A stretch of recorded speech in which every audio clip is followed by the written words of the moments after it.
معلوم ہے میں نے کئی مرتبہ جہاد کی 3 منزلیں بیان کی، پھر ہر ایک کے اندر 3 سب سٹوریز ہیں، درمیانی منزلیں 9 ہیں۔ پہلی کیا ہے؟ نفس کے خلاف جہاد، اور نویں آخری کیا ہے؟ بالفعل جان ہتھیلی پر رکھ کر جنگ کے لیے، اللہ کے لیے قتال فی سبیل اللہ، یہ ہے نویں منزل۔ تو بلند ترین کون سی ہوئی؟ نویں۔ اہم ترین کون سی ہے؟ افضل ترین کون سی ہے؟ پہلی۔ حضور سے پوچھا گیا ایو جہاد افضل ہو یا رسول اللہ، اے اللہ کے رسول سب سے افضل جہاد کس کا ہے؟ فرمایا ان تجاہد نفسک فی طاعت اللہ، افضل ترین جہاد یہ ہے کہ تو اپنے نفس کے خلاف جہاد کرے اور اس سے اللہ کا مطیع بنائے۔ افضل تو یہ ہے، ظاہر بات ہے پہلی منزل ہوگی تو دوسری بنے گی نا، دوسری ہوگی تو تیسری بنے گی، لیکن یہ پہلی 2 منزلیں طے کیے بغیر جو تیسری منزل پر کود جاتے ہیں ان کا جہاد کیا ہوتا ہے؟ قتال کیا ہوتا ہے؟ اپنے نفس کے لیے ہوتا ہے، اپنی شجاعت کے اظہار کے لیے ہوتا ہے، مال غنیمت کے حصول کے لیے ہوتا ہے، کسی حمیت جاہلی میں ہوتا ہے، کسی قوم پرستی کے لیے ہوتا ہے، کسی وطن پرستی کے لیے ہوتا ہے، وہ جہاد کی سبیل اللہ تو نہیں ہوتا۔ ہاں پہلی منزلیں آپ پہلے طے کر لیں، رفتہ رفتہ چڑھے، نہ ترکبن طبقا عن طبق، رفتہ رفتہ درجہ بدرجہ وہ آپ بڑھے تو بلند ترین منزل، بلند ترین وہی ہے قتال فی سبیل اللہ۔ اس لیے فرمایا یہ اللہ کی محبوبیت کا مقام ہو جائے گا، جیسے یہاں بھی فرمایا ہے کہ جو میں اس سے محبت کرنے لگتا ہوں جو نوافل کے ذریعے سے میری طرف تقرب اختیار کرتا ہے۔ اب ان دونوں چیزوں کو سمجھیے۔ دیکھیے جو پہلی طرح کا جو ہے جو تصوف ہے یا تقرب اللہ ہے، سلوک ہے، اس میں کرامات نہیں ہوگی، یا ہوں گی تو بہت کم ہوں گی، نہ ہونے کے برابر ہوں گی۔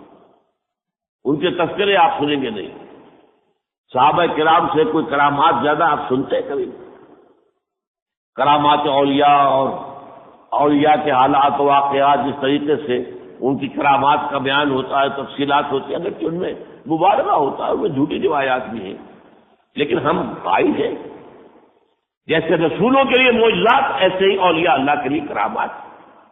اللہ تعالیٰ بعض چیزوں سے ان کی بزرگی ظاہر کر دیتا ہے کہ واقعی ان کا قرب ہے، اللہ کے ہاں کوئی مقام ہے، ظاہر کر دیتا ہے، لیکن یہ ان کے اپنے اختیار پہ نہیں ہوتا، نہ معجزہ نبی کے اختیار پہ ہے، معجزہ اللہ دکھاتا ہے، اللہ کی قدرت کا ظہور ہوتا ہے، وہ رسول کے اس سے نہیں ہوتا۔ قرآن مجید میں سورہ انعام میں موجود ہے، حضور کو بھی کبھی کبھی خیال ہو جاتا تھا، چونکہ قریش نے جو ہے ایک طرح سے سمجھیے کارنر کر دیا تھا حضور کو، اگر رسول ہو تو دکھاؤ یہ معجزہ، دکھاؤ آسمان پر چڑھ کر دکھاؤ، جیسے اور رسولوں نے معجزے دکھائے تھے۔ حضرت صالح کو ایک اونٹنی برآمد کر کے دکھا دی تھی، چٹان کے اندر سے ایک گابن اونٹنی برآمد ہو گئی لوگوں کی نگاہوں کے سامنے، لوگوں نے مطالبہ کیا اور انہوں نے دعا کی، اللہ نے وہ معجزہ دکھا دیا، دکھاؤ اگر تم رسول ہو تو تمہارے لیے ایک باغ جو ہے اس مکے کی سرزمین میں بن جانا چاہیے، جس میں کھجور کے درخت بھی ہوں اور پودے ہوں، انگوروں کی بیلیں بھی ہوں اور اس میں چشمے بھی جاری ہوں۔ سورہ بنی اسرائیل میں تفصیل ہے اس کی، لیکن یہ کہ حضور صلی اللہ علیہ وسلم کے دل میں بھی اب ظاہر بات ہے کہ حضور تو نہیں دکھا سکتے، اللہ تعالیٰ کے اختیار میں ہے۔ بات یہ کہا گیا کہ میں نے تم سے دعویٰ کہا کہ میں نے خدائی کا دعویٰ تو کیا ہی نہیں جو مجھ سے یہ مطالبے کر رہے ہو، میں نے تو صرف یہ کہا ما کنت الا بشر رسولا، میں تو بشر ہوں، رسول ہوں، ہاں میرے پر وحی آتی ہے، وہ وحی کا پیغام میں تمہیں پہنچا رہا ہوں، تو دعویٰ جس کا ہوتا ہے اس کے مطابق اس سے مطالبہ کرنا چاہیے تھا۔ لیکن بہرحال حضور کے بہت سے چاہنے والے بھی اس مطالبے کے آگے جو ہے انہوں نے ہتھیار ڈال دیے۔ حضور کے ایک پھوپھی ذات بھائی تھے، اگرچہ وہ ابھی ایمان تو نہیں لائے تھے لیکن حضور سے ہمدردی رکھتے تھے، دوستی رکھتے تھے، دلچسپی رکھتے تھے، آپ کی صحبت میں بھی آتے تھے۔ ایک روز ایسے ہی محفل میں قریش نے جب سارے مطالبے کیے، جب وہاں سے حضور واپس جانے لگے تو انہوں نے کہا کہ دیکھیے آج تو آپ کی قوم نے آپ پر حجت قائم کر دی ہے، آپ واقعی اگر رسول ہیں تو یہ معجزت دکھائی، ان کی تو حجت آپ پر آ گئی۔ تو سوچیے کہ حضور کی جان کیسے شکنجے میں اللہ دکھاتا نہیں، اللہ کیوں نہیں دکھاتا؟ اس لیے کہ اللہ مہلت دینا چاہتا ہے۔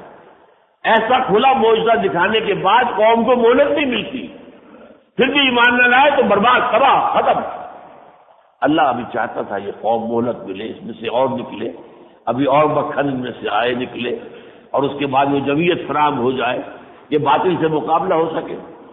تو اللہ تعالیٰ کی ایک فیصلہ یہ تھا کہ ہم نہیں دکھائیں گے، بلکہ ایسے بھی الفاظ آئے ہیں کہ اگر اے نبی آپ کے اندر قدرت ہے تو آسمان پر سیڑھی لگا لیجئے یا زمین میں کوئی سرنگ لگا لیجئے اور لے آئیے کوئی معجزہ، ہم معجزہ نہیں دکھائیں گے۔ تو یہ صورتحال ہے کہ معجزہ رسول کے اختیار میں نہیں ہوتا، البتہ اللہ دکھاتا ہے۔ تو معجزات کے ہم قائل ہیں، یہاں تو معجزات کا انکار کرنے والے موجود ہو گئے۔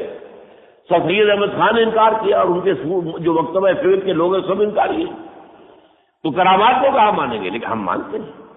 اللہ تعالیٰ اپنے نیک بندوں کی بزرگی کو لوگوں پر ظاہر کرنے کے لیے، اشکارا کرنے کے لیے ان کے ذریعے تحریر دکھا سکتا ہے، انہیں کشف ہو سکتا ہے۔ کشف کا معاملہ تو حضرت عمر کے ساتھ بھی ہوا رضی اللہ تعالیٰ، مشہور واقعہ کہ میدان جنگ جو ہے وہ تو شام میں ہے، حضرت ساریہ جو ہے وہاں کمانڈر ہے، حضرت عمر خطبہ دے رہے ہیں مسجد منبر پر کھڑے ہوئے، لیکن اچانک کہتے یا ساریہ الی الجبل۔ اب یہاں لوگ حیران ہیں، یہ کیا کہہ دیا آپ نے؟ یہ خطبہ کے اندر دوران کوئی ربط کلام نہیں، کوئی بات نہیں، کوئی ساریہ یہاں موجود نہیں، یا ساریہ الی الجبل، پہاڑ کی طرف ہو جاؤ۔ وہ غلطی کر رہے تھے، ٹیکٹیکل جو ہے ان سے مسٹیک ہو رہی تھی، بجائے اس کے کہ پہاڑ کو اپنی پشت پر رکھے وہ کھلے میدان کی طرف جا رہے تھے جہاں پہ کہ انہیں گھیرا جا سکتا تھا۔ تو آپ نے اللہ نے انہیں وہ میدان جنگ دکھایا۔ آج ہمیں ٹیلی ویژن سے نظر آ جاتا ہے، فرق کیا ہے؟ اللہ تعالیٰ کی قدرت سے تو بعید نہیں تھے نا۔ ٹیلی ویژن بھی اگر چلتا ہے تو انہیں عناصر کی بنیاد پر ایجاد ہوا ہے جو اللہ نے بنائے ہوئے۔ یہ ساری چیزیں ہم نے دریافت کی ہے، تخلیق نہیں کی ہے، خالق تو وہ ہے، دریافت ہم نے کی ہے، ہم نے ان کے اندر سے ان کو جو ہے وہ جانا ہے، ان کا علم حاصل کیا کہ یہ قدرتی جو ہے بجلی ہم نے پیدا تو نہیں کی، بجلی دریافت کی ہے۔ یہ دریافتیں ہیں ہماری، ورنہ جو تخلیق تو اللہ کی ہے۔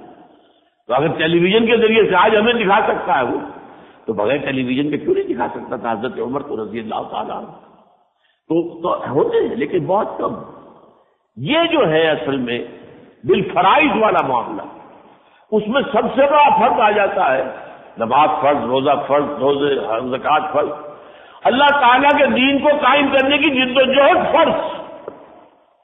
یہ فرض جو ہے اگر پورا نہیں ہوا ہے اور آپ نوافل کی طرف چل پڑے ہیں تو یہ آپ کا رخ غلط ہو گیا ہے۔ آپ اللہ کے دین کو قائم کرنے کے لیے تن من دھن لگائیں، اس میں استقامت، یہ جو سلوک ہے تقرب بالفرائض، اس میں اصل کرامت کیا ہے؟